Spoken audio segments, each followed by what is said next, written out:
All right, Kaylee, are you ready to scream? Yes. So, as everyone knows who's watched the channel for a long time, Kaylee's the Scream fan. I am. I am not.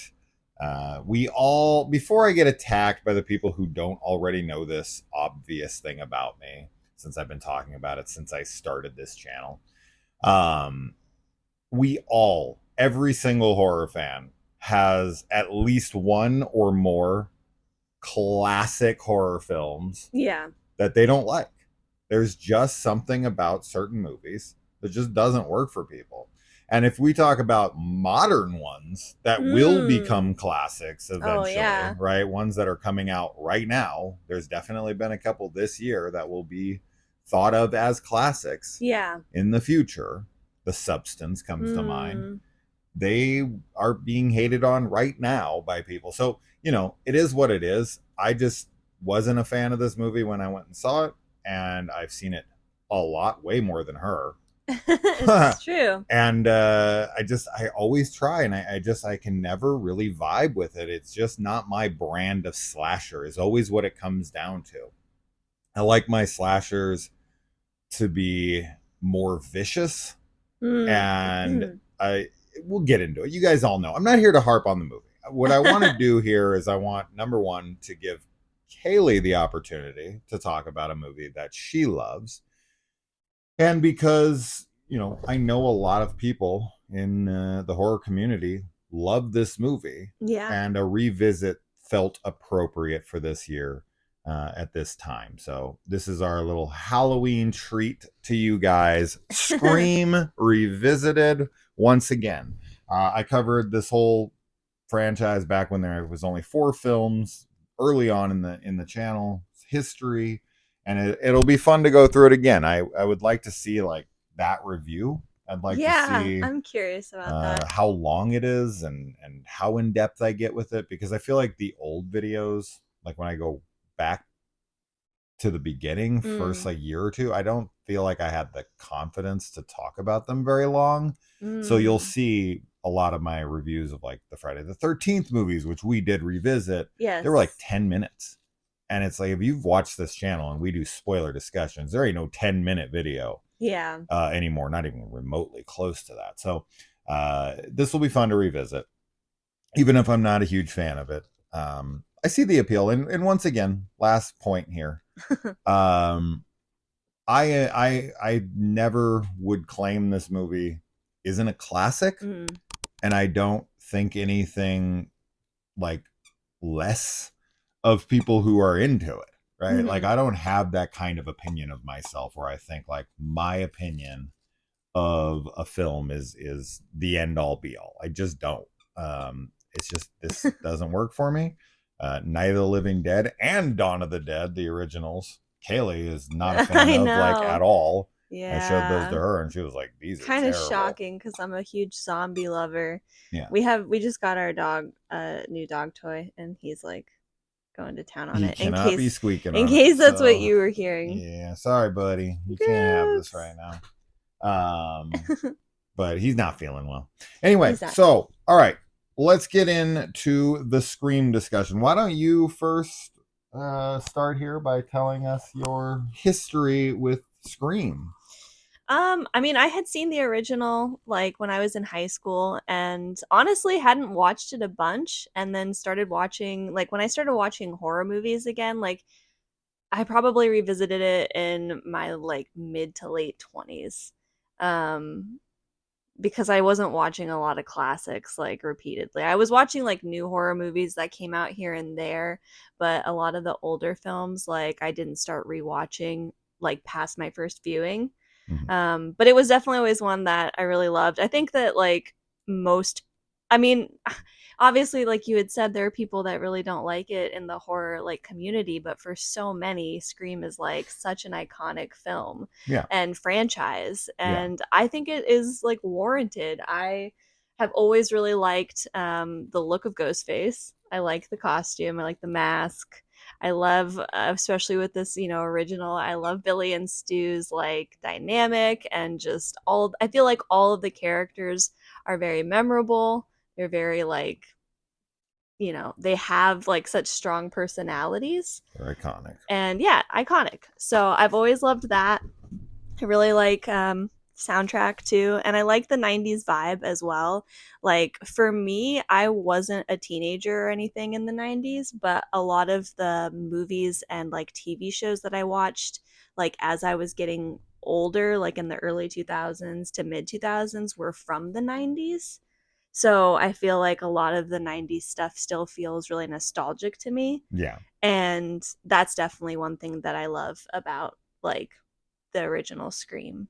And then we've talked before, like the other films in the franchise, like I definitely haven't seen them that many times. So if we do like go back and rewatch it, I would love to. Um, I would say like if I took all the movies though right now, the most recent ones, like with Samantha, and like this like new reiteration of Scream are probably my favorite versions of it because I just love all the new characters so much.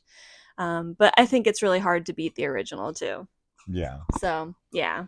The squeaking buddy. You gotta go. Um, yeah, I mean, I definitely like the new ones more.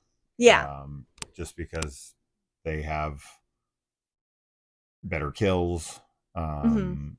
This one, when it comes to a slasher, the thing I really don't like about these movies, I mean, there's so many things. I don't want to harp on the things. If you want to know my thoughts on this franchise, I've talked about it enough, and you can go back and revisit that.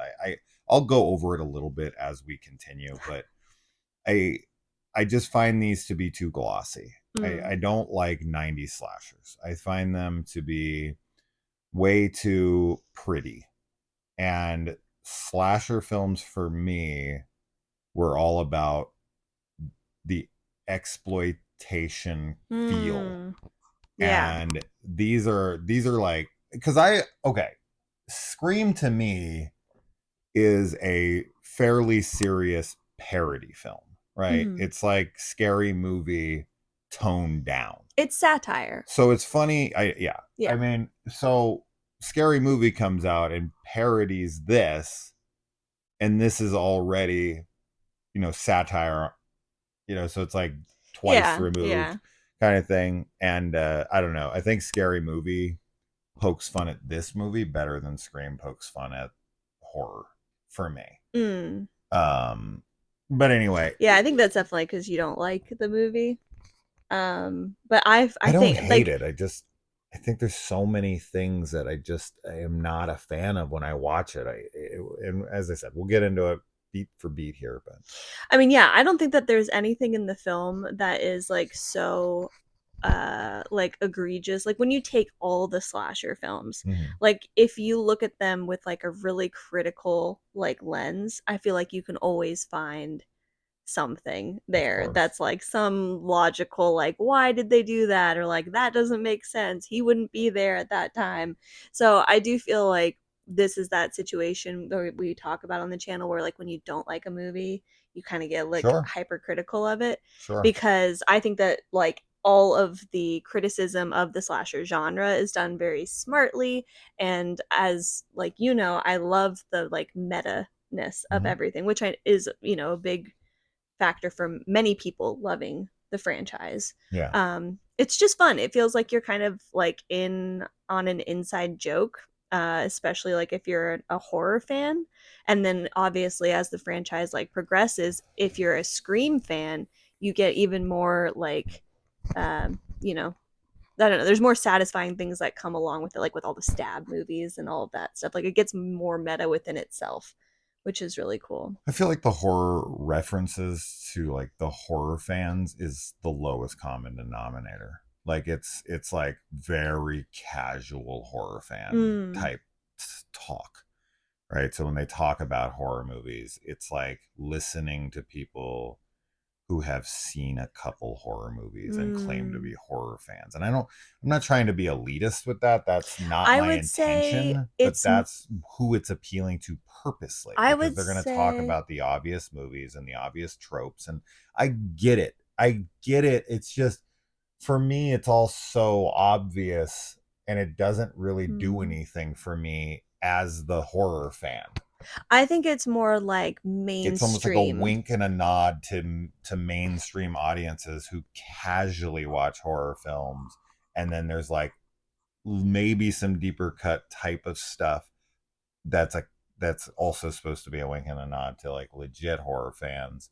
But I know it just never lands for me. Anyway, I don't want, as I said, I don't want to continue to keep going over all of these things. I'm not here to be negative. I just I did that already, and I want to try to keep this a little more. Let's get into the film itself.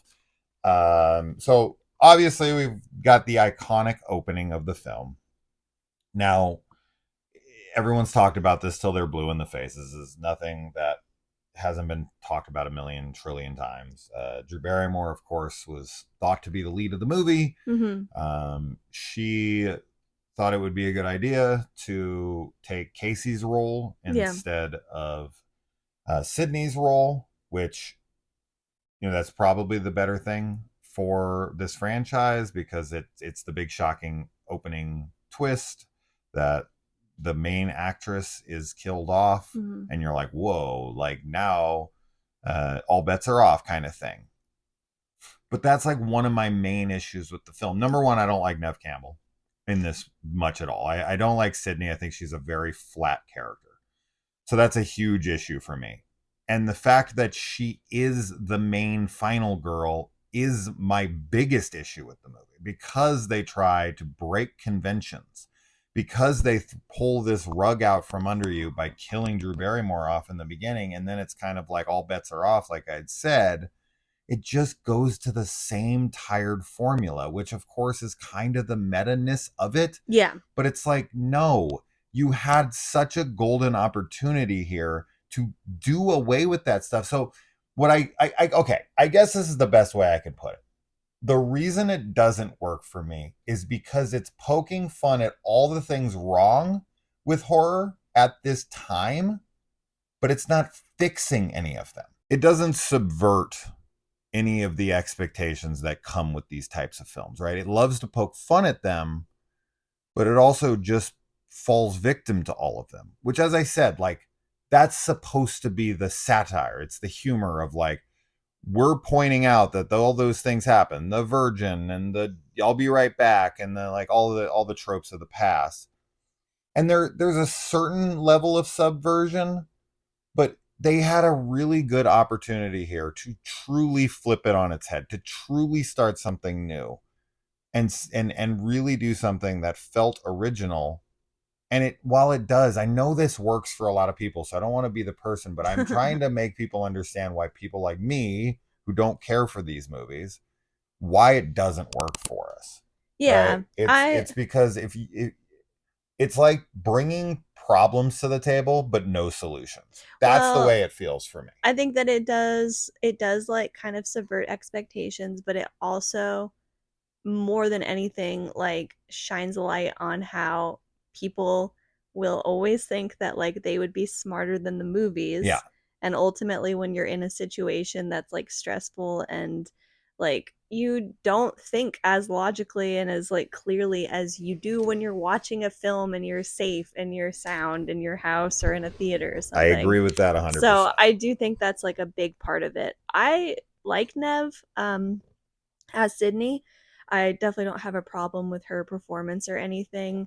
I think that Sydney's character isn't like the best final girl that Wes Craven has written, of course. I do think Nancy is like a way better final girl um, compared to Sydney, but I don't dislike Sydney at all. I think Sydney is a very 90s, very like modern final girl in a lot of ways. And yeah, I don't know. I mean, I like this opening. I don't know anybody who doesn't like this opening. I Yeah. think the opening is so fun and scary. Um because like the situation, especially like when her parents come home and like they like pick up the mom like picks up the phone to call the police and she just hears her Yeah. on the line and she's like she's here, she's somewhere here, and they're just like hearing her die. Terrible. Oh my god, but just the whole scene of like walking in, the like window to the like sliding glass door is all broken and the popcorn's on fire. It's like a terrifying situation to come home to. And it's, the worst possible scenario. And Absolutely. yeah, like her death, like the aftermath that we see is gory and brutal and great. And I definitely would that I would say that, like, yeah, that's maybe the biggest flaw for me with this movie, is that there isn't gore really. But I also I like the kills. Yeah. So So yeah, getting into the opening scene here. So Drew Barrymore is Casey Becker, right? mhm. Yeah. She uh it's Drew Barrymore. I mean, I've talked about this enough. Drew Barrymore was like my thing, my celebrity crush of my childhood. So when she was making a horror movie with Wes Craven, I was like, oh my god, this is huge. This is going to be the next big thing for me.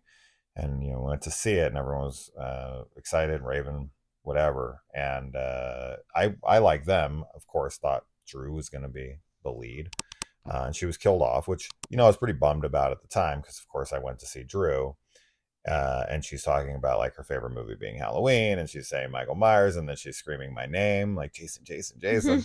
I was like, oh my god, this is amazing. And then she killed off, and looking back on that now, it's like I don't think it had any real impact on me. I think I was more like, oh, whoa, that's crazy. I haven't seen anything like that since Psycho, which of course that's kind of the homage, right? Is the Janet Leigh kill in Yeah. Psycho, but this is like 10 minutes into the movie, so it's even earlier. Which I don't know. I still think the Janet Leigh kill is much more iconic to me for like Mm. ballsy because We spend so much more time oh with my her. god, You she really really do is the think, main like, yeah, this character. is the girl. This is Yeah, the one. when you're Yeah, I 45 think minutes in. yeah, it's a lot more impactful for sure in Psycho. Yeah, But I do think that, like you've said, that, like, even during this watch, like, even if it didn't impact you on the first time you saw it, the fact that Drew Barrymore is not Sidney Prescott definitely decreases your enjoyment of the film. at the time, Um, but I've watched it so so many times since that I'm a pretty open guy, and I don't care, right? Like I'm the guy sitting here defending Halloween Ends and Rob Zombie's Halloween 2 and Friday 5, and like I love when movies don't do what they're supposed to do. So I don't think that has anything to do with it anymore. At the time when I saw it, did it maybe have some impact? Yeah, sure. I'm sure it had some impact, but not to this level because at by the time we got to the sequel, I should be like accustomed to it and ready to roll. And it's like I like two and then three, less and less as they continue. mhm. Um, but yeah, so Drew goes and she gets the phone call, and we have the what's your favorite scary movie? Yeah. Um, iconic, of course, and you know the I will say this the Friday the 13th line the first time I saw it when I was 14 years old when this came out, I definitely fell for that in my head for, the seconds that she had to respond. I was like, Jason, and then she Yeah. said Jason, and then he's like, you're wrong. And I was like, wait, what? And then he said, I was like, oh, fuck. And she's Yeah. like, you tricked me. And I was like, motherfucker, that was a good one. Mhm. That's a good one for sure. In that moment especially when you're, on the spot and you're Well, yeah, of scared. And course. I would have probably said Jason back then as well. And because of this movie, now I would be very. You'd be like, "No, But it's Pamela." but this opening is very when a stranger calls. Mm. I would say I would liken it to that the most. She's getting the phone calls from the killer outside. She's scared. It definitely feels reminiscent of when a stranger calls. And with a Yeah, stranger calls, that's like the most iconic phone call opening up until this film, although yeah. that takes place over the first like 30-40 minutes of the film, and that's all anyone remembers about that movie. Most people think that's the whole film, and it's like that's just the opening of the movie. So it has a similar kind of vibe to that Well, as this that's does. that's also the other thing, is that this is like this, like, using a cell phone, like, in a horror movie for the killer to be like I feel like that's a very interesting, unique, and new thing. Sure. And like just shows the advancement of technology too. Yeah. So I think that's like an important note. But Yeah, one of And this the was before everyone had one. well, yeah, exactly. But it's like the start of like, especially like, you know, everybody, all the kids in this movie, like they're all rich kids. Yeah, So like those, they would be the kind of people that would have a cell phone, if any. You know, it would be like mostly businessmen, correct. In and then maybe 96, some like rich 100%. kids that were like, I'm gonna have a cell phone. No, we all had pagers The at this cell time. phones look like really small too. I feel like when we've seen them in the X-Files episodes, they're like they No, look a lot this would be bigger. right. Okay. This would be like either the Verizon or like we're not at the StarTAC yet. We're at the like no, this is I about know, right yeah, I know size. what they look like, but Mm-hmm. yeah. And then one of the other fun things about like especially well any of the Scream films, but definitely the first one is like watching it be like who is killing? Who's that under the mask? Like Sure. is that Billy or is that Stu? Especially because like you've pointed out many times like there's such a big height difference between them. So like I feel like every time they're like ghost faces on screen in this, I'm like trying to mentally compare like the height of like who they're with to see. Sure, but I'm sure obviously a somebody stunt has man like is playing yeah, these. that's the I other highly thing doubt too.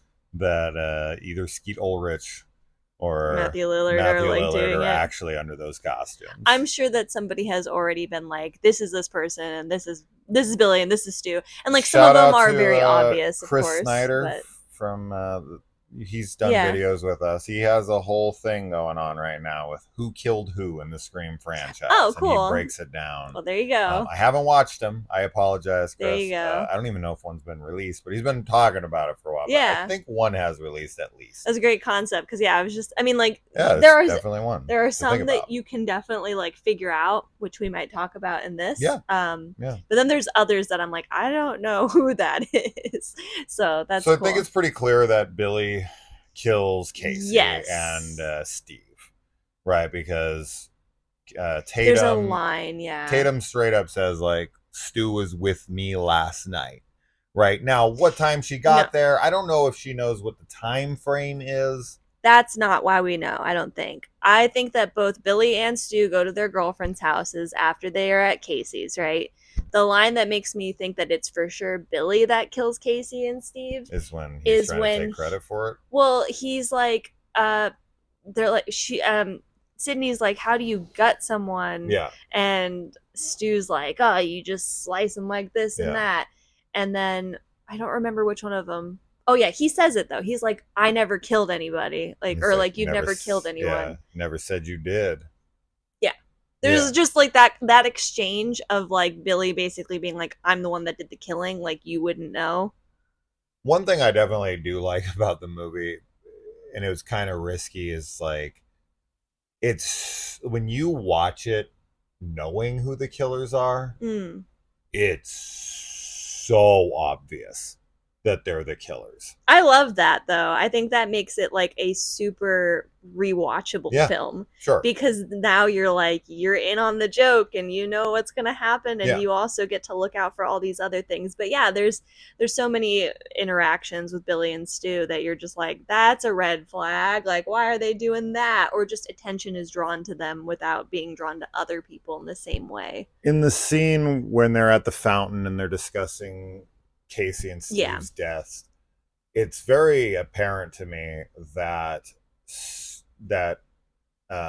Billy doesn't want Stu to get the credit for his Yes. kill. Yeah. The way he's like, I never said you did. Yeah. Like, that's my kill. Don't you dare try to take credit for that Yeah. one. He's very like proud of his kill. Well, and this kind of goes with like what we were talking about sort of as the movie ended this time where like Billy has like for sure motivations behind like why he wants to do this and he's like really psychotic and like he wants to kill, like he's really excited to kill. And Stu's obviously also like kind of crazy, but he's like dumb and sort of like thinks of it as a joke. Yeah. Like he doesn't take it as seriously as Billy does. Yeah. That's definitely the vibe I get. Oh, 100%. Like he's still messed up and like killing people, but even just like his whole thing at the end, which we'll get to, but just all of that, I'm like, he's just like a kid and thinks that this isn't going to really have that big of consequences for him. He says his reasoning is pure pressure, and I yeah, think he he's might like, be I'm really I think he's being authentic there. I think so too. Getting back to the opening of the film, though, obviously we get the little jab from Wes Craven at the Nightmare on Elm Street Yeah. franchise, where she says the first one's scary, but the rest of them suck. Wes taking a poke at his own franchise, saying everything I didn't make is terrible, even though he worked pretty heavily on uh, part three. But he, at this point, this isn't, yeah, New Nightmare Would have been would have out? came before this. I think that's Hmm. 95. Oh, really? It's that. So I For some think, reason, I thought it was fact check later me in the on that, but I'm 90s. pretty sure A New Nightmare is right before this. Oh, okay. So anyway, but he worked pretty heavily on the third one and the seventh one. So I don't know. Maybe it's not. He directed both one and seven. So I don't know. Anyway, but that's clearly like a jab and a joke. Yeah. And then so two notes on Steve. Number one, why is Casey lying that she doesn't have a boyfriend when she does? Yeah. That I don't really understand, because she's just being flirty. Yeah, she's just And being flirty. I mean, it's stated in here that she dumped Stu for Steve. Yes. And then Tatum's all like, wait, I thought you dumped her for me. Yeah. Right. And it's very clear to me that Casey dumped Stu. him Yeah. for Steve. Yeah. Which is probably what sparked this, right? It's like, I want to get rid of her. She's the first target here because she dated Stu and pissed him off. And as you noted when we were watching this, it seems very apparent that Stu has a desire to kill any chick he's into. Yeah. Although I think that, yeah, Tatum, I think we decided was killed by Billy based on like Yes, how more that than likely. after the scene after goes. But then yeah, he like obviously when he attacks Sydney and he's like, I always had a thing for you and Yeah. all of that. So yeah. And then one more thing on that. Steve does not look very big or scary and play football. I think he might be she's a quarterback, but I think, yeah, she's just trying to scare him off. bluffing, yeah. But when I see him in the chair tied up, I'm like, that's the guy? Yeah. I just thought it was funny. It's sad. It is. Why can't she scream? He crush her larynx Yeah. or something? Yeah. This is She's like Lori in Halloween 2. Yeah. She's like, if she would have screamed out there, she would have lived. Yeah. Hilariously, the title of the movie that would have saved Casey. I know. Just scream, girl. Or like flail your arms so they can see you in the peripheral vision. No, people. We've talked about. I know this. in horror people movies, don't have never. peripheral vision, but they would. Movies. They're like walking right up, and she's like right on the side of the throw house. something, hit of something. The porch. If you can't run, make noise with throw your a rock. freaking hand. Slap it on the but wall. That's definitely one of the things that makes this like opening so sad is that like her parents are so close. They're right there. Yeah. And they would, oh my God. Yeah. But we also noticed like the VHS that Casey has. I picked them out off the wall because we have the exact same ones. I know my covers, like the spines and the covers as well, but like I know them so well. The Halloween is obvious, right? You see that one, but this is blurry, and we watched this in HD. We did not watch this on the VHS. We watched it in like full HD. It was still hard to tell, but it's definitely Children of the Corn 2, The Final Sacrifice.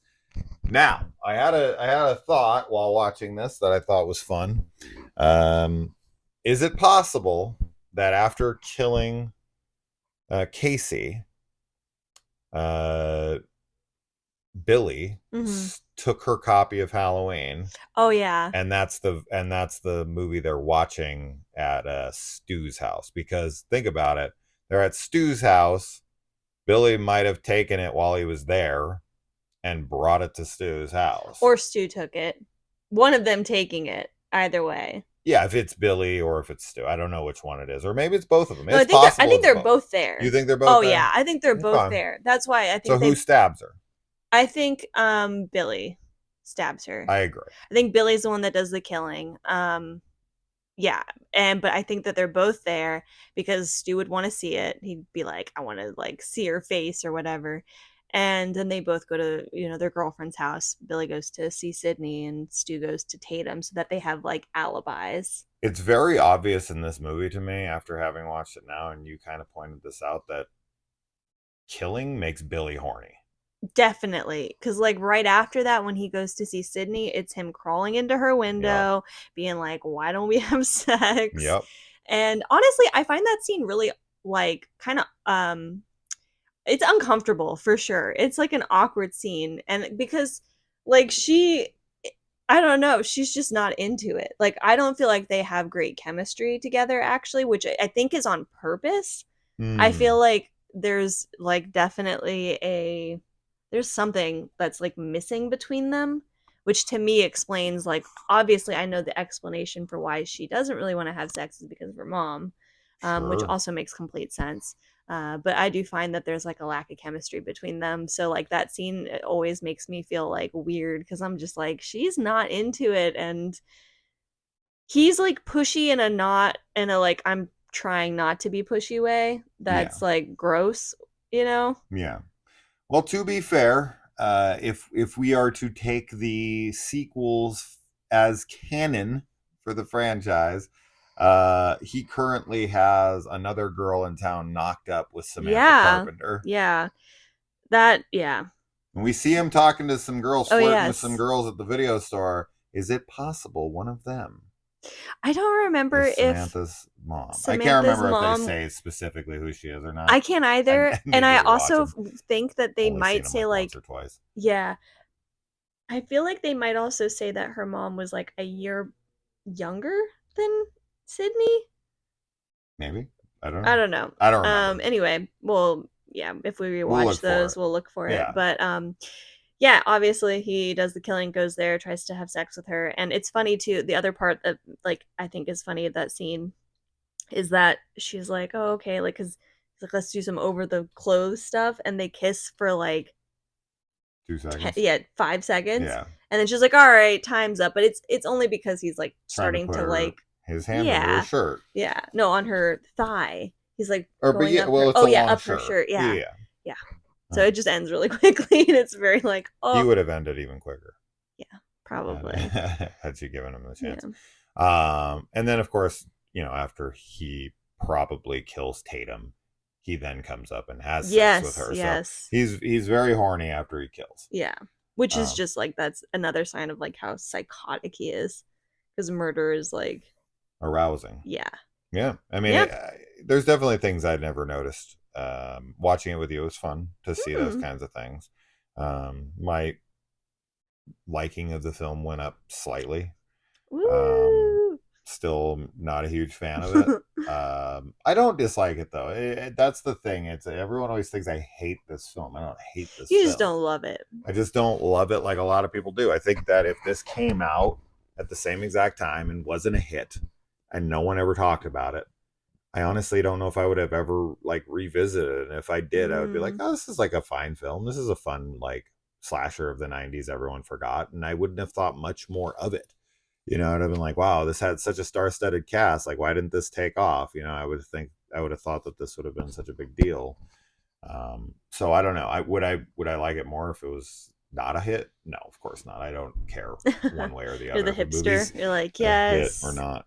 only two Oh, people have seen this, yeah, and yeah, both right. of them are dead. Yeah, no, definitely not me. I don't give two fucks about that. Uh, and I know I can't get off of Drew because I was obsessed with her, but her hanging from the tree is definitely uh looks good. I mean, It looks good. I like the way It's that creepy. it looks brutal and Yes. it doesn't fit the rest of the movie. It's really intense, I find especially Tatum's death's better than I remember. Tatum stuff's Her great. head Hers is super crushing. iconic. Um, That whole scene. I'm gonna call bullshit. I genuinely don't think it could pick her body up. I don't care, of She's course. tiny though. I She don't is know. her tits would probably not be able to be I don't picked know. up by that thing. Maybe it's just an industrial strength garage door. Yeah, I don't know. It could a garage door like that pick up 100-pound girl and crush her head. I'm gonna say no. I don't care. It's a movie. Don't give a shit. I'm just playing around here, but you think it could? I don't think it could. I don't think it could. I I don't think it know, but would give I out. like the kill for the movie. Yeah. No, that looks So good. I don't really care I if don't know it's how the that hell no plausible. one saw it Okay, when the guys we'll come get out to there. like get the car and Yes. everything. But anyway, Yeah, we'll get there. Those um, guys, oh my god. sick police work, Dewey. You didn't notice your own sister I dead right know. outside when you were going to, try to screw Gail. Um, Speaking of Gail, uh, she is just an horribly dreadful person. In this film, okay, like I feel like I don't remember if I've ever defended Gail because I don't want to like contradict myself, but definitely on this watch through, I just felt like she's awful. Like I Awful. really don't like her at all, and I honestly feel like that kind of stays throughout the rest of the franchise, especially in I the agree. new ones, because I remember not liking her in the new films and thinking she's just so selfish and like literally all she cares about is her career and like how famous she can make herself. So yeah, I find her really really bad, like a bad person in this. And I know that it's like a running joke in like the Scream community, like her outfits and like her bangs and just every like all the style around Gail is, oh, it's Terrible. just so bad. Yeah. I don't get it because like all the other people's style in this is fine, great. It's very 90s. I love it. I love all of like Tatum's outfits. She always looks super cute. And even Sydney's outfits, like I really like hers. I love the way I love Matthew Lillard's outfits in this for sure. Like I love the necklace that he's wearing and Mm, everything. Anyway, but yeah, Gail sucks so bad. yeah. And I'm yeah, she it's kind of good that she's like the first shot of her is in this like neon awful suit dress thing that's like a warning. Her chunky highlights and terrible, Yeah. terrible hair, But terrible person. And I'm glad that they kept her that way throughout the yeah. franchise, right? Like this person doesn't have an arc to Well, them. no, well They're because yeah, no matter how many times she survives, No, she's it's never the gonna get it. same thing. She was Like, she was 100% stoked out of her mind oh at my the end of god. this Yeah, movie. like you said, She's like, it was yes, Christmas for her. yes, She's like, not only was I there, but I was a part of it. Like, yeah. yeah. Then the character, I mean, yeah, she's a good character for me. Yeah. She's just a She's horrible super person. memorable. Yeah, that's what I mean about like the personality, like Gail Weathers. Oh yeah, So, yeah, most yeah. definitely. All right, and um, you know, when Billy comes into her room, the first thing he talks about is like sitting at home and watching The Exorcist, Yeah, and very iconic line. um, I don't know.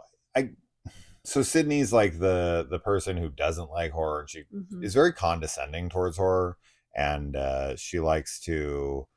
It reminds me a lot of that Kate Blanchett Oh, Margot you Robbie hate that. interaction.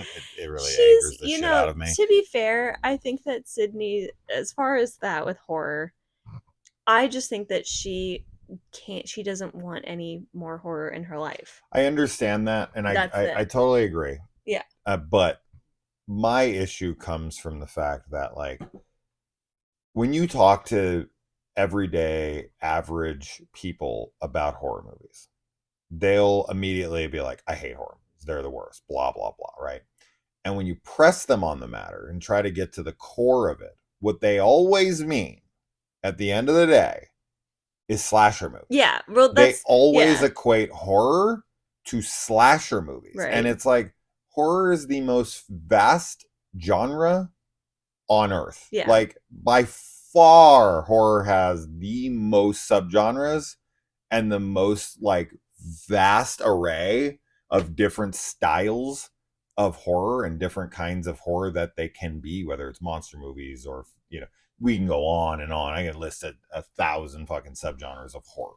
So like when I hear people be like, I don't like horror movies. They're all about big breasted women being chased by a killer, and they should be, they're running up the stairs when they should be running out the front door. It's like, that is not all horror movies. That's not even remotely close. That's not even Yeah. probably 10% of But horror it's movies. fitting for not only the movie, Of of course. course, and then also, as you said, like that's just it, right? Most people think of slasher movies as horror movies, like as the whole genre. So it's like kind of fitting in both ways because Wes Craven has made other horror films that are not slashers, even though Correct. Scream and Nightmare on Elm Street are obviously like the big things. But we watched his entire filmography, and he has a lot of other films in there. Yep. Right. So it's like he knows that that's not all that horror is. Yeah.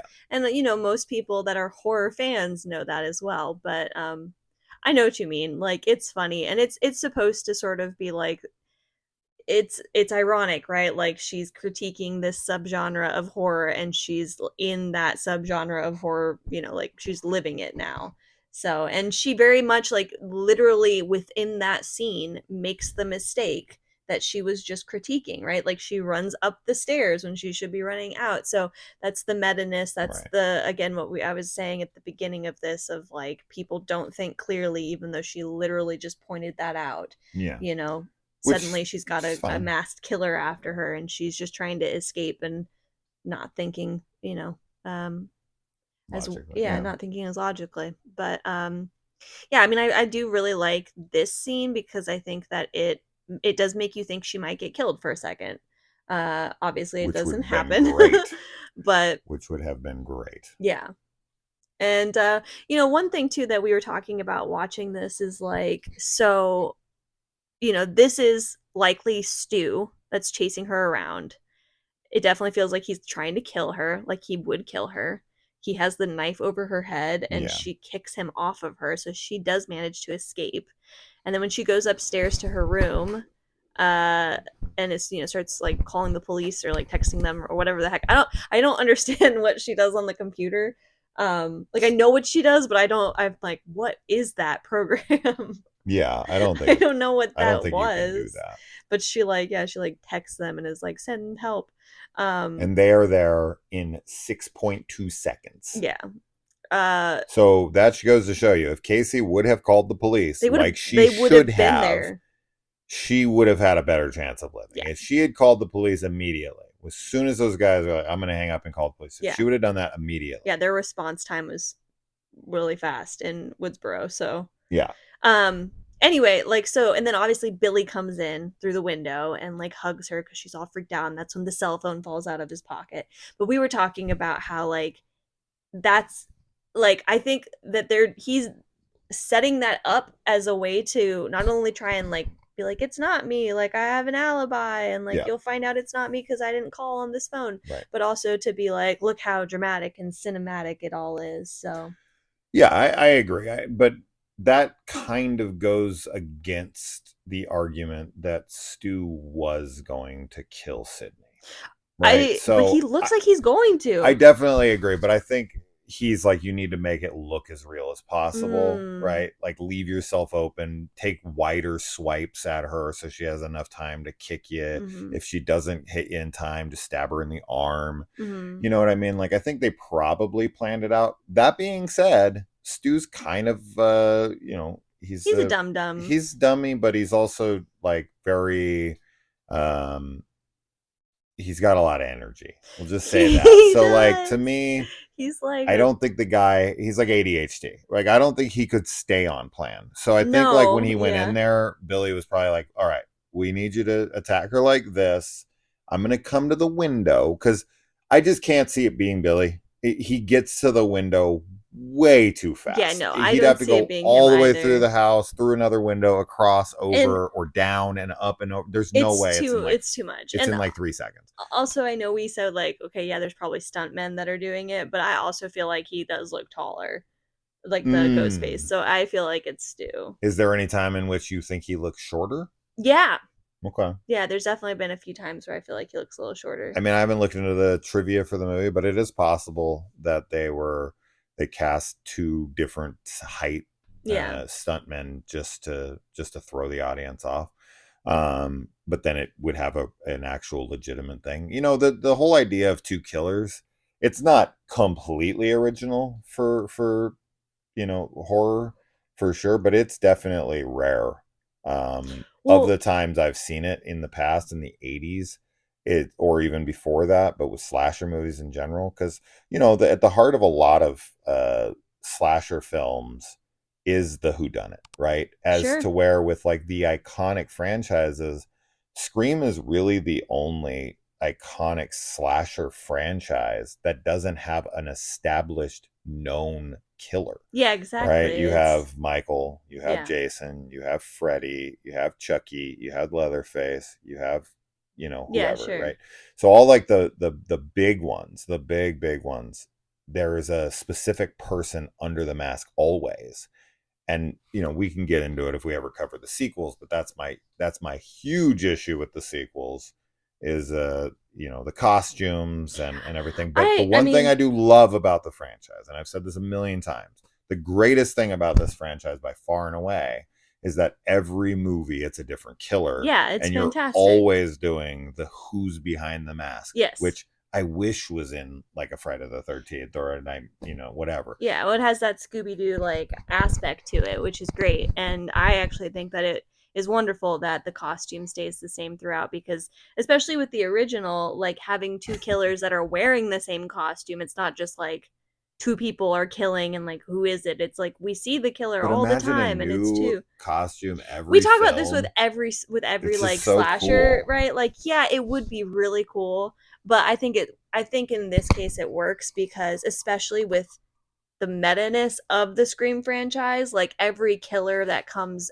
after Billy and Is Stu are inspired, blah, blah, inspired by blah. them and trying to recreate things and trying to like And there's also the be in stab the movie. movies. Yes. So Yeah. I think it's really actually very important for the Scream franchise to have the Ghostface like costume in place. But yeah, so Billy comes in the window, hugs her, drops the cell phone on purpose, potentially. And she's Definitely like, on purpose. when she runs downstairs and Dewey's like turned away with the It's so mask. silly. There's a lot, like the one thing too, like this film, it has so many good comedic parts to it. Like there's so much good comedy It's a thrown into comedy it. first and foremost to me. I don't think first and foremost, but For I me, think that it 100%. has great comedic, like a lot of good comedy in it. And that's Dewey obviously serves to be like one of those comedic characters. So As we it's a call it satire. satire, but it's Yeah. it's it's edging. It's right on the Yeah. edge of parody.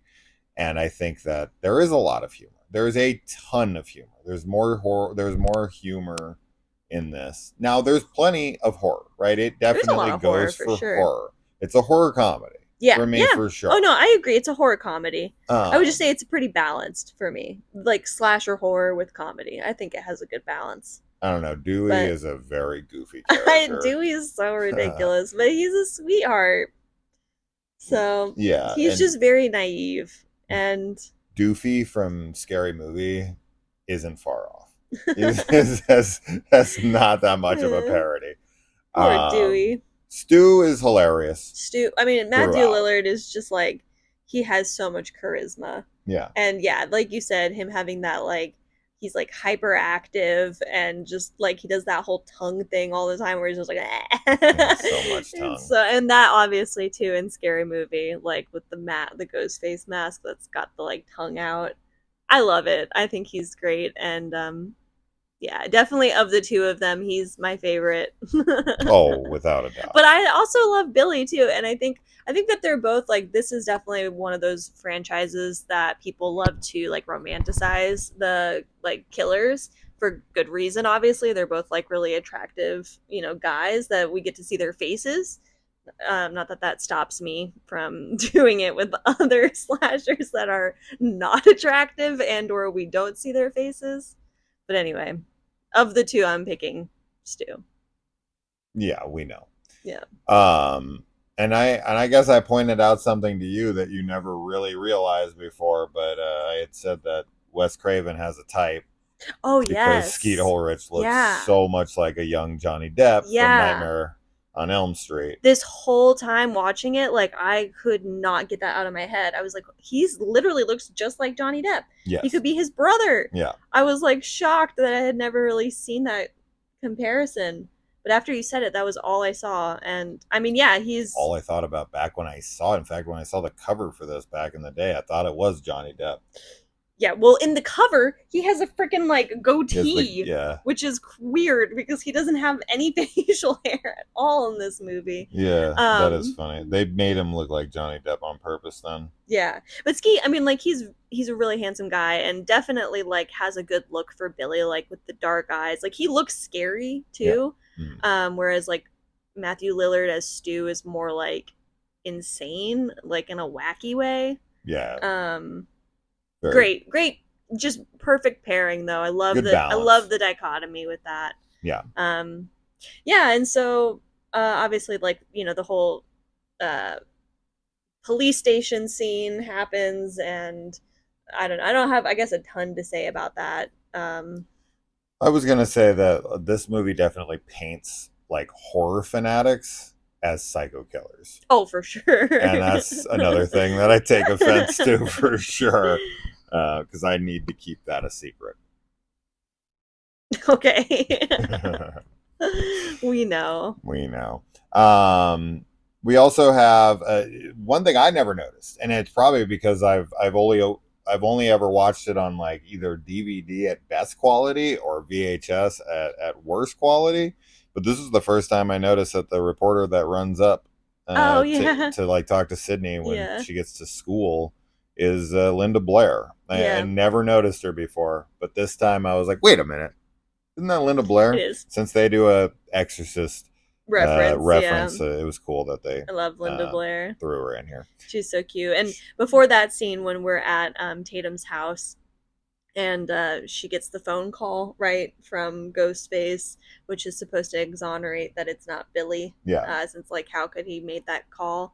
I think just what you're saying about Dewey earlier, because he like comes out of his room too late and he like has a gun out, Yeah. like he's gonna shoot, and then he picks up the phone and he's like, "Hello." Yeah. That's all really funny. As a trained police officer, Dewey He's should like definitely have better trigger control. he's like fresh out of the academy. You never put your finger on the trigger until you're ready to pull it. He was So, ready. no, He was yeah, gonna do it. he's literally walking around with his sister and his mother and her best friend in front of him, and you don't put your finger on the trigger.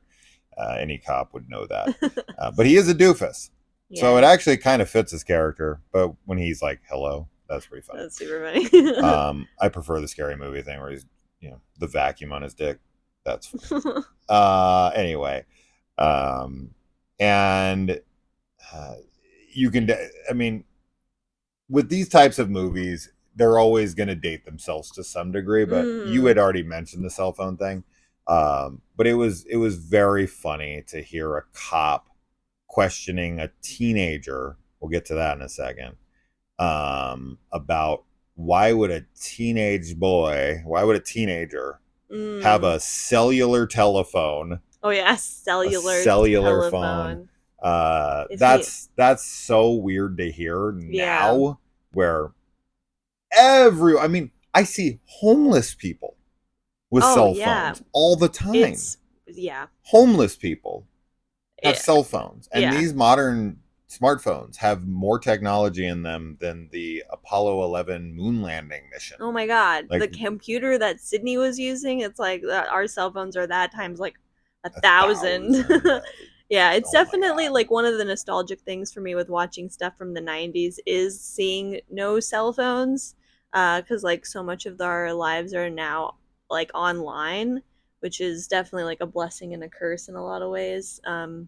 Obviously there's a lot of positives and a lot of negatives, but I do get very like I do miss, like time being disconnected. well, like before social media especially, and like the I scene, agree. where they are at the school and they're all like at the fountain and everything hanging out, like I don't know, that's just very like, and nobody's on their phone. Like you watch any movie today with teens in it, and like I guarantee like even when they're hanging out, they're gonna have like a phone around them. If they're being realistic, yes. Yeah. Yeah, if you look at any teens now, Yeah. out and about, they have their phone in their hand at all times. If you look at them like sitting down to eat together, Yeah. everyone's on their phone. No one's even talking to each other. Yeah. It's like, why are you at this dinner with these people if you rather be talking to other people? We need to bring back We gotta be disconnected. the Scream lifestyle. You need to just, you need to have like a cell phone bowl on the table. Yeah, that's what a lot everyone of just throws them in there, and it's just like, no,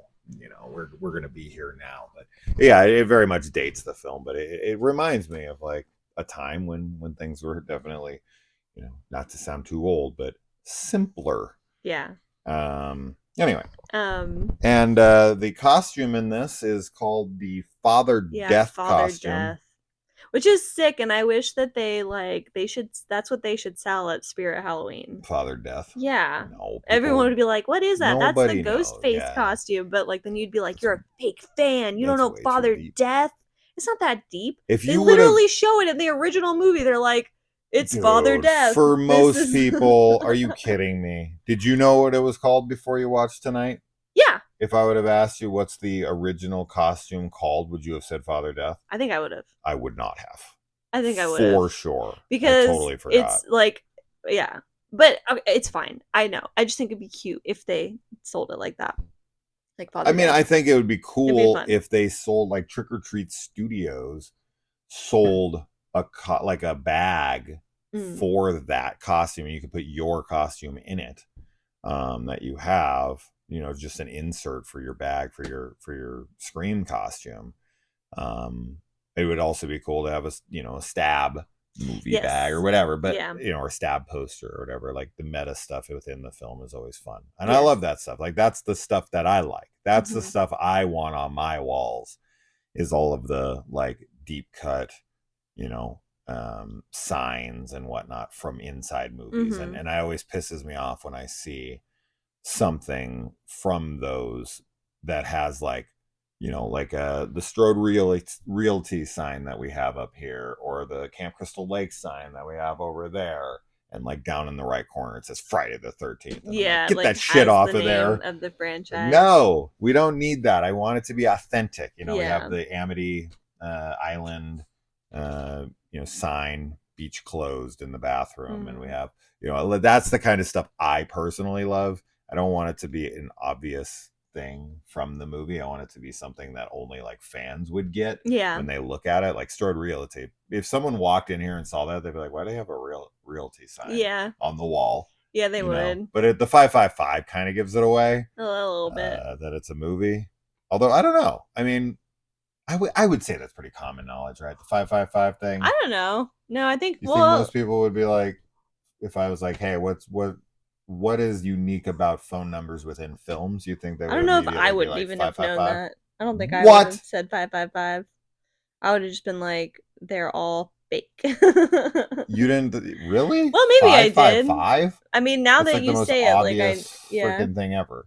I think for that they film. would look at the Strode Realty sign and then look at all the other, like, Halloween stuff next to it and be like, "Oh, okay, it's probably a Halloween thing." I've never understood the 555 thing. I mean, why not just use real numbers? I think there's like a lot, but every once in a while Well, they because, use like, a if the real number number in yeah, a well, movie. they'll, like, buy a People- number to use, I think, or, like, buy a line, because otherwise, like, if they just used real numbers, then you could call them and, like, potentially call people that are like, "This is not so and so from the movie, like, stop calling me."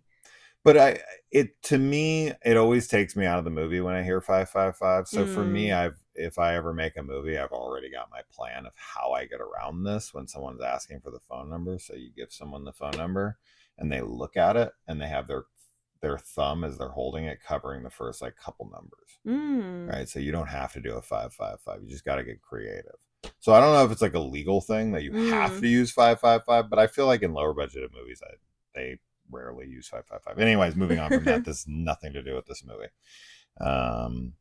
And the fact that they cast Liev Schreiber as Cotton Weary definitely makes me think, because even Matthew Lillard's like, nowadays you gotta have a sequel.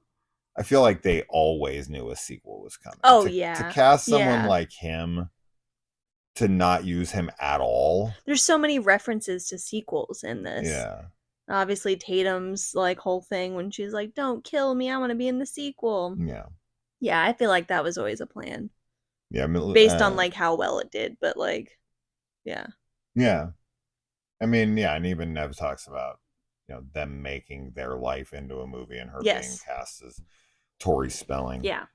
Which, of course, she is cast as Tori Spelling later on in one of the Stab movies. I can't remember. We'll have to revisit the franchise at some point. We'll see. As I said, we'll see how you guys respond to this. If we have like 5 views on this. Question for anyone who's younger, who's watching this video, anyone who has is like a more recent Scream fan, or is just young, maybe you haven't even seen Scream, but anyone under the age of like 25, if you have to have seen the movie though, for I guess for this question to work. There's a reference to Tatum says you can only hear the Richard Gere gerbil story so much before you start to believe it. Do you have any idea what she's talking about there? I thought about that too with is this that something that like has stayed relevant? Because like when I was a kid, that was a big deal. Like everyone talked about that thing. That was like the big sex scandal, rumor, right? That was like the big rumor. That's kind of like the Army Hammer cannibal story of my time. This was something that I even heard in like the mid 2000s, like when I was in high school and stuff. So I feel like it stuck around for a little bit, but I feel like I've never heard anybody talk about it anymore. Probably because Richard Gere is like, he's old now. I was gonna say, is he even still alive? Yeah, he's alive. He's old. He doesn't act anymore.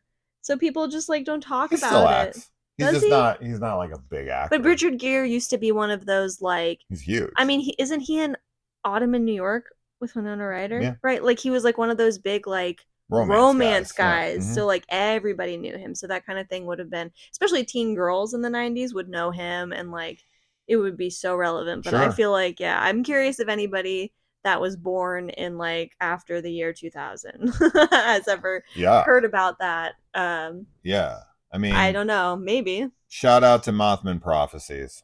Richard it's Gere is my favorite Richard Gere movie. And then Pretty Woman, of course, is his big movie.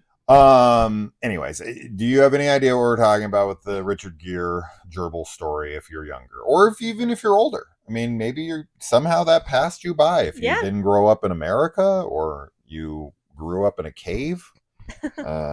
Any of those are applicable here, I guess.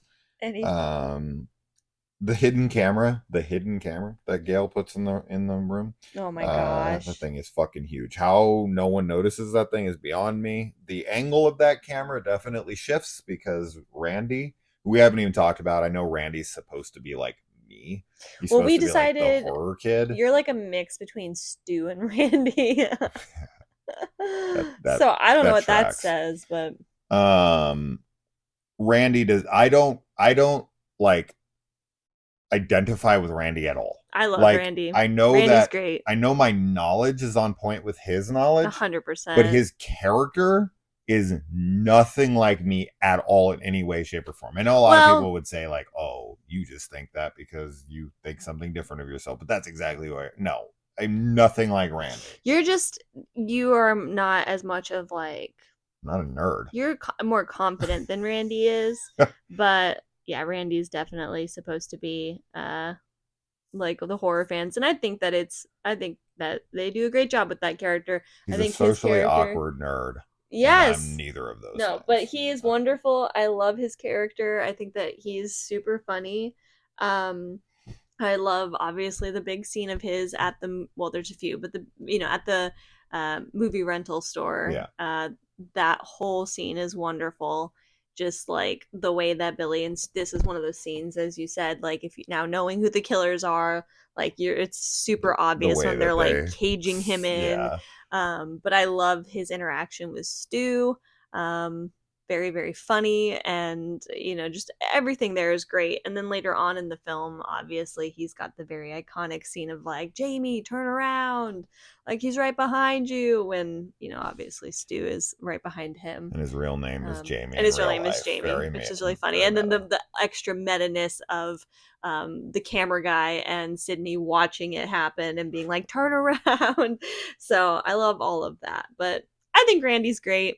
So yeah. I don't like Randy. I love him. I've never liked Randy. I don't. The character. I love way too goofy for me. All of the rules too. I think that's wonderful. I think that is. It's not pure nonsense. It's pure nonsense. It's not. I wouldn't say it's pure. I would say that it's like it's a trope, right? All of the rules that he points out are tropes. They're tropes, but so like.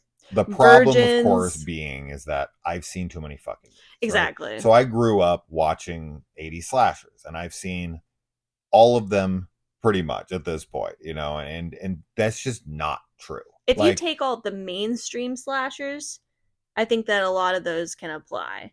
sure, I The mean, teens having there's sex, definitely getting killed, tropes.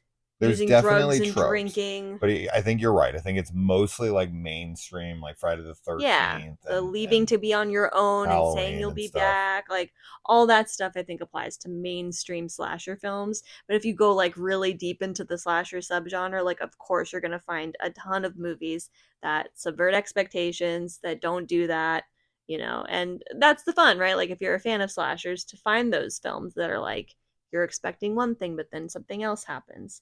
Yeah. But this is a film that's talking to mainstream audiences about mainstream horror movie tropes. That's what So, I'm yeah. saying. That's why it doesn't work for me. Yeah.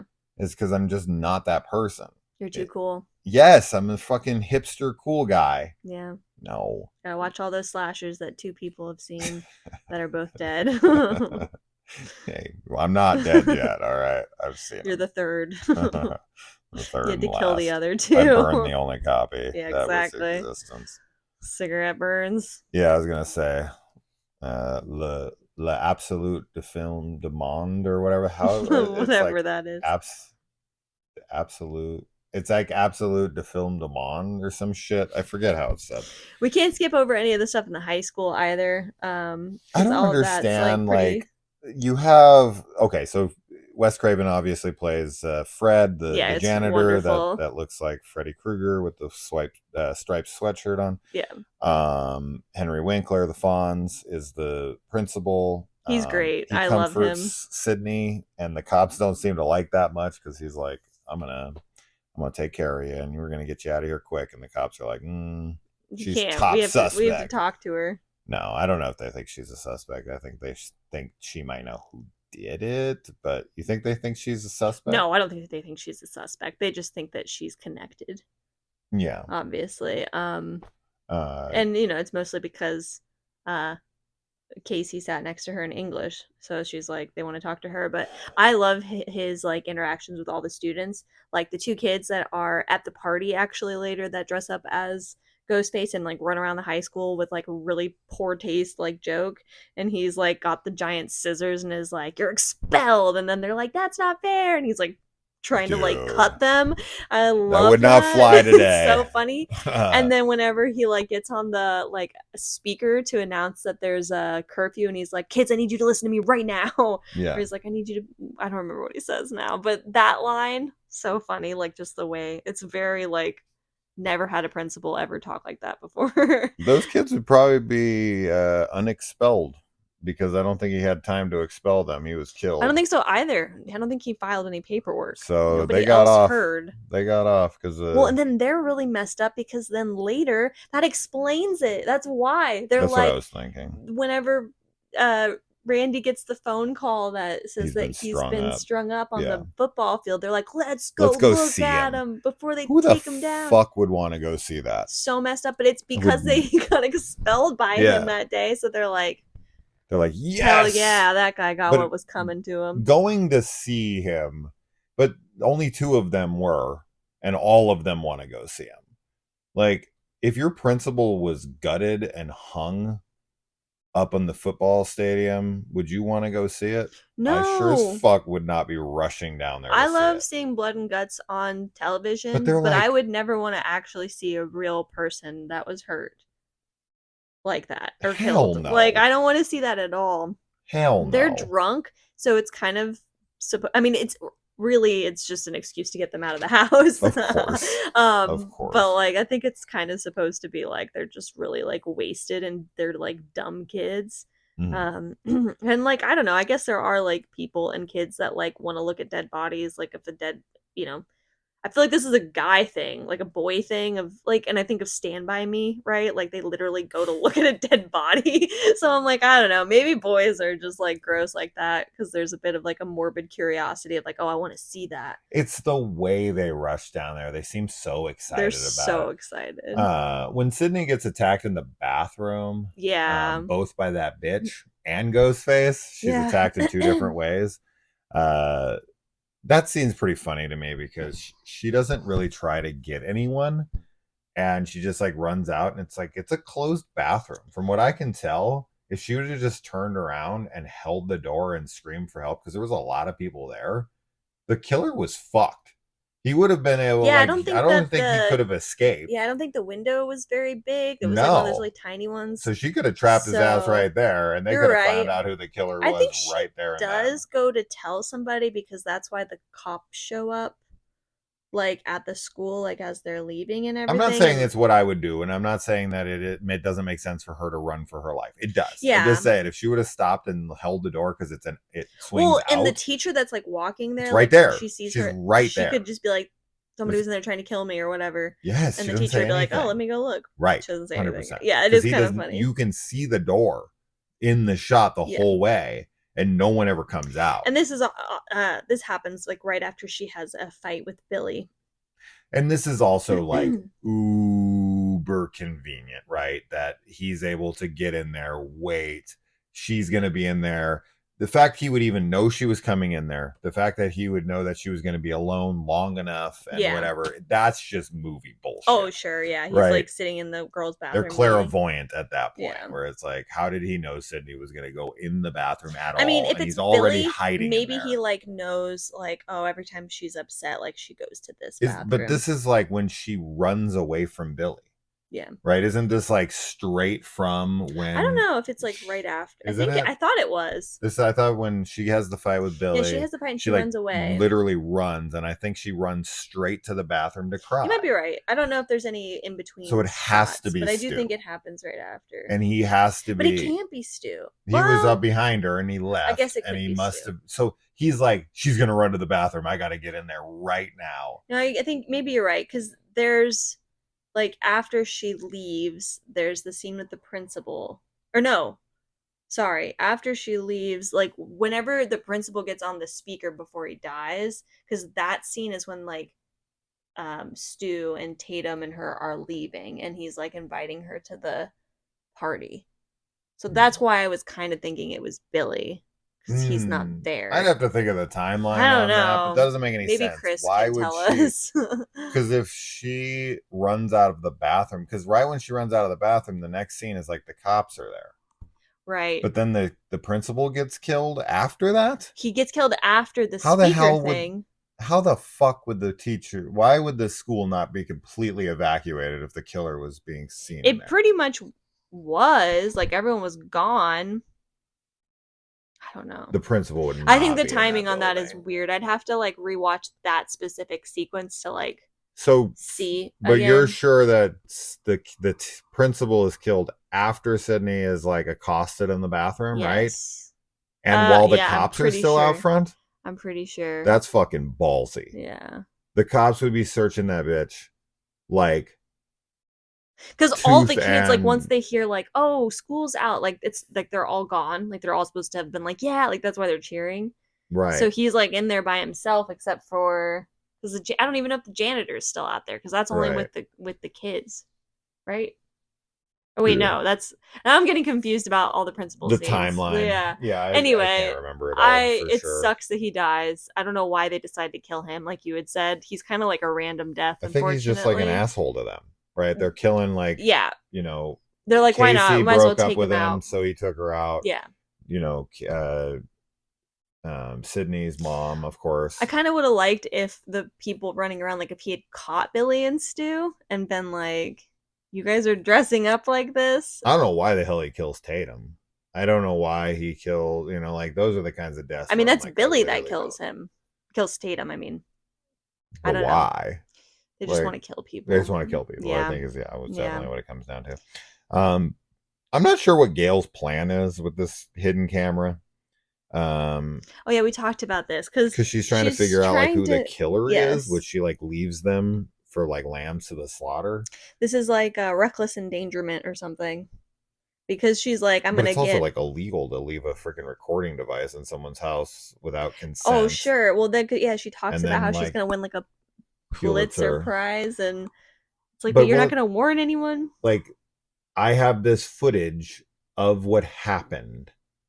Oh, so you put a camera in their house thinking they were going to get killed, and you just sat outside and let it happen? Like, the Right. press would have a field They'd be day like, with why her. would you? She would be labeled But as a monster. So does she with how release this things, footage? Because she has that footage. She's recording. Kenny's I feel like recording that she would footage. have had to have, but I think like what probably happens is like Sydney she's would go to jail for murder, by the way. If this is true. mm, If Sydney does is on camera in that, because I feel like oh, she shoots him in the hallway. He's unarmed. He's coming up at her like that. no, I don't think you can see it.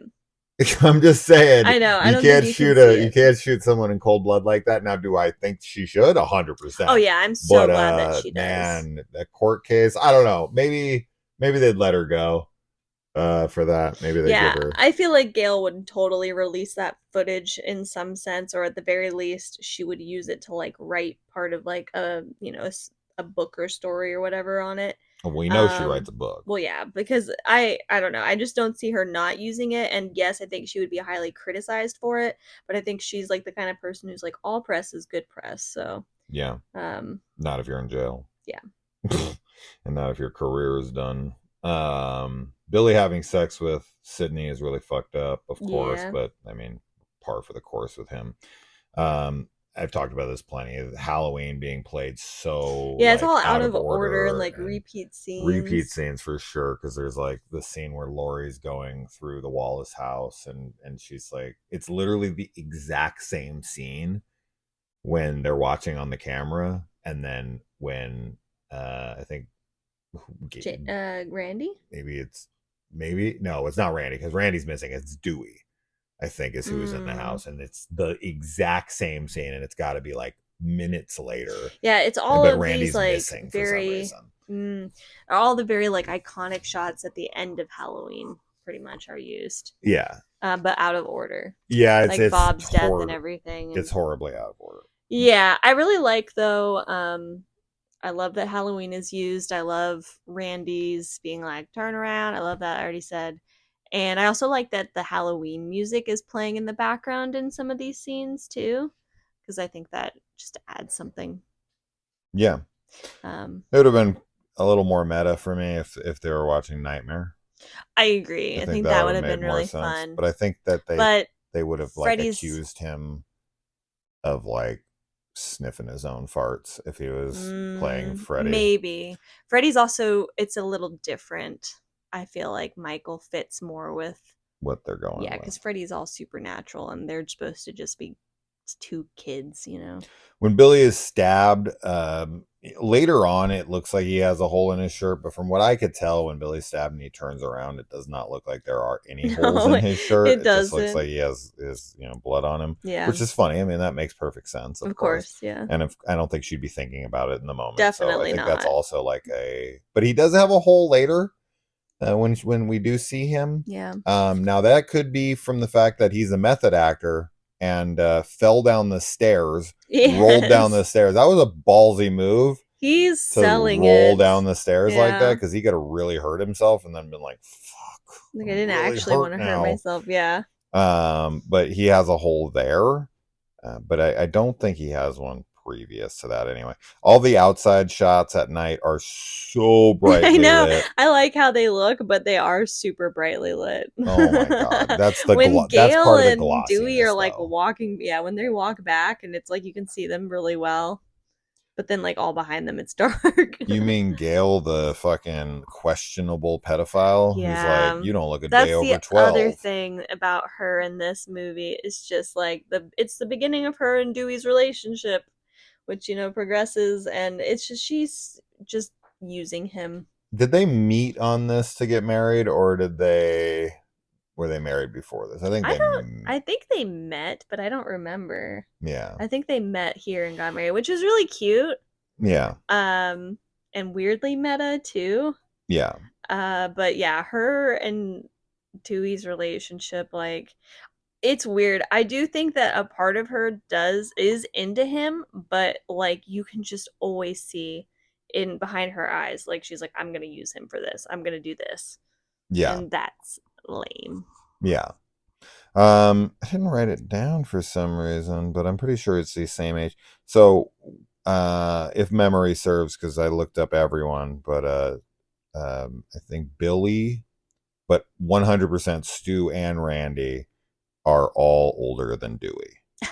Which is kind of funny. Randy, Yeah. Stu, and Billy, I think, are all 26. Okay. Dewey, the actors, 25.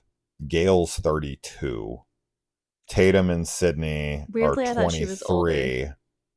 And Drew Barrymore in this movie is the youngest at 21. Everybody is, I guess, aside from Drew Barrymore, but like everybody else, like this is definitely one of those movies where it's like, you know, almost 30-year-olds playing high schoolers. And it's very funny. Mid 20s. Almost 30s. No. 26 is 27? almost 30. 26? 26 is mid 30s or Mid 20s. 20s. I don't know. It's still like they're older. they're older. I feel like Nev looks very young. She looks pretty young. You know, Billy does not. Billy does not look like a high schooler. No, we were kind of joking all. about him and his mortgage payments. Tatum. She kind of does. She sort of looks young. They She don't. looks like Okay, she's none in of her them early look 20s. like insanely old to play high school or anything, but they just, you know, when I was in high school, like nobody looked like that. Oh, That's no. all. That's all. Because Because no they're one in their was mid-20s. 26. That's all. Like now you can watch it and be like, okay, like they're young, but they're not like teenage young. Yeah. Yeah. Yeah. And yeah, Stu definitely has some funny liners, Oh my gosh. one-liners here at the end with the Everything it's a with scream him. and feeling a little woozy here. I love that and, one. You know, he has a lot of My very mom and dad memorable are gonna lines. be so mad. All of that stuff. Very It's fun. so good. So, Kaylee, on the record, for if since you're a Scream fan, and we'll see your thoughts on this since this seems to be the hot topic online endlessly. Stu Macher. Yeah. Alive or dead? Possibly alive. This is like the He most could be brought fan back to theory life. thing ever when it comes to this. Would I Scream like franchise. to see him? How much of that do you think is because people love Matthew Lillard so much? Yeah. Like when you go to any con where he's there, the line is fucking absurd to see this guy. So yeah, like how much of that is just I want to see more of him? Oh, I think most of it is that for sure. And how much of it is like realistic that he's still alive but has never been mentioned in 5 other films now? Don't you think that at some point they would have mentioned that he is not dead? I agree. I don't know how it would work in. I think that, like we said, the parents of these kids are obviously wealthy. So maybe like there could be something of like his parents, you know, hiding him away in some like no, like in a facility, right? Like in some type of like they would have mentioned him you're right. being alive at I this agree, point. and I do think that it would be fan service probably to put him in. That doesn't mean I don't necessarily not want to see it. But like we kind of talked about, I do think that if they bring him back, like if they go ahead with Scream without Jenna Ortega and Melissa Barrera, like for the new movies, I could totally see them putting him in an attempt to get more people to watch it because so many people were really upset, you know, with Melissa's treatment, right, and everything. So that sucks because I wouldn't want him to be added in as like a haha, like shiny jingle jangle jingle, like look over here kind of thing. But if he was to be in it in another way, I mean, yeah, I'm there for it. I'd love to see him. I think he's a really fun actor, and I mean, heck, even in I mean, he's made comments about it, right? Like he knows like what people want, and he's like willing to come back. And in Five Nights at Freddy's, he does like the whole like iconic like knife wipe thing, which is great because he plays the character in Five Nights at Freddy's movie. Yeah, I don't know. He could be alive. Why not?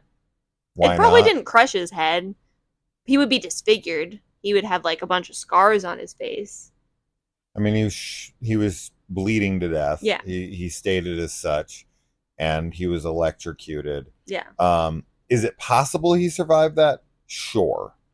It's the fact that it hasn't been mentioned one time in 5 other films, that all they do Yeah. throughout this entire franchise is reference everything that's happened in the other movies. I agree. Come on. I I think think someone would have though been like, Stu Macher's still alive. the big reason would be like obviously with Billy, even though he technically does come back, right?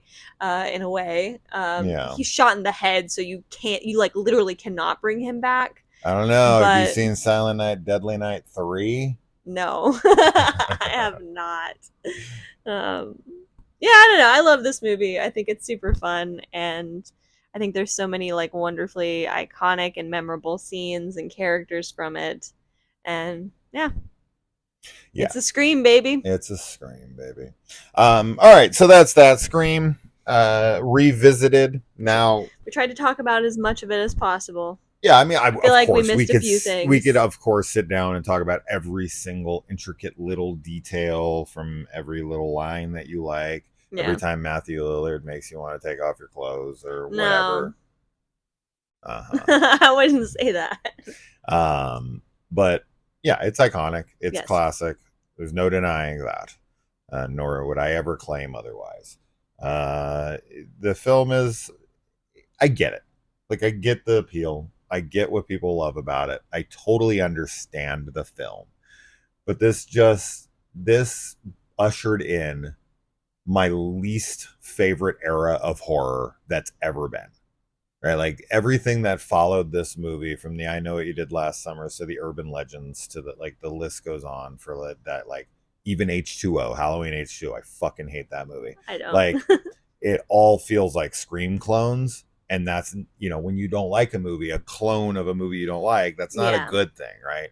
You take some like pretty CW looking actors and you throw them in and you take out all the kills, you take out all the nudity, you take all the exploitive nature of of like slasher movies out to like more wink and nod and try to like be more appealing to the masses. That's what it felt like. It was like, okay, like we know you guys don't want super violent films and whatnot, so we're gonna be more playful. It's gonna be more winky, naughty, cutesy, pretty people. We're gonna get you in the theater, and we're gonna keep you in the theater, and we're gonna keep coming back because modern mainstream audiences want like more pleasant films. They want more like laughs, and they want more like jumps, but no real visceral moments.